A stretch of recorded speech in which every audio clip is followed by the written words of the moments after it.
जय श्री हरि प्यारे भक्तगणों। भक्तों, आप सभी का स्वागत है आपके अपने चैनल कहानी सुनो में।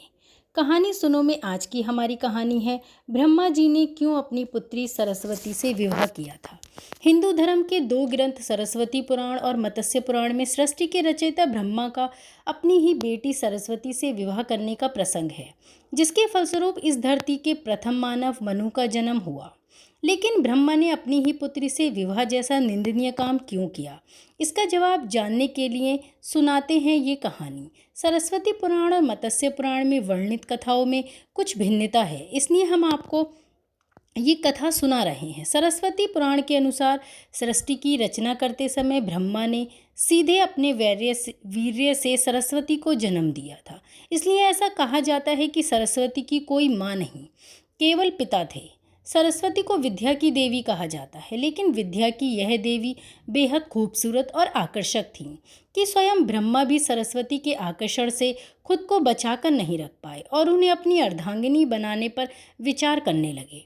सरस्वती ने अपने पिता की इस मनोभावना को भांपकर उनसे बचने के लिए चारों दिशाओं में छिपने का प्रयत्न किया, लेकिन उनका हर प्रयत्न बेकार साबित हुआ।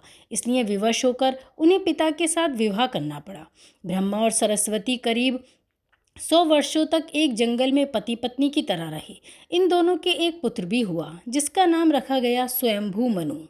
इसके उलट मत्स्य पुराण के अनुसार ब्रह्मा के 5 सिर थे। कहा जाता है जब ब्रह्मा ने सृष्टि की रचना की तो वह इस समस्त ब्रह्मांड में अकेले थे।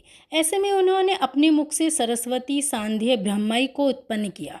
ब्रह्मा अपनी ही बनाई हुई रचना सरस्वती के प्रति आकर्षित होने लगे और लगातार उन पर अपनी दृष्टि डाल रखते। ब्रह्मा की दृष्टि से बचने के लिए सरस्वती चारों दिशाओं में छिपती रहीं, लेकिन वह उनसे बच नहीं पाईं।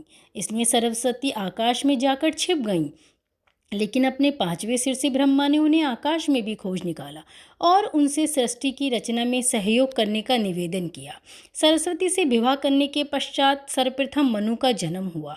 ब्रह्मा और सरस्वती की यह संतान मनु को पृथ्वी पर जन्म लेने वाला पहला मानव कहा जाता है।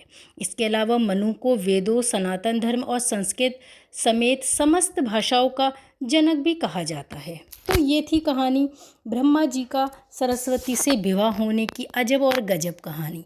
कहानी अच्छी लगी हो तो लाइक और शेयर ज़रूर कीजिए और इसी तरीके की रोचक प्रेरणादायक कहानियों को पढ़ने के लिए जुड़े रहिए हमारे साथ। धन्यवाद साथियों।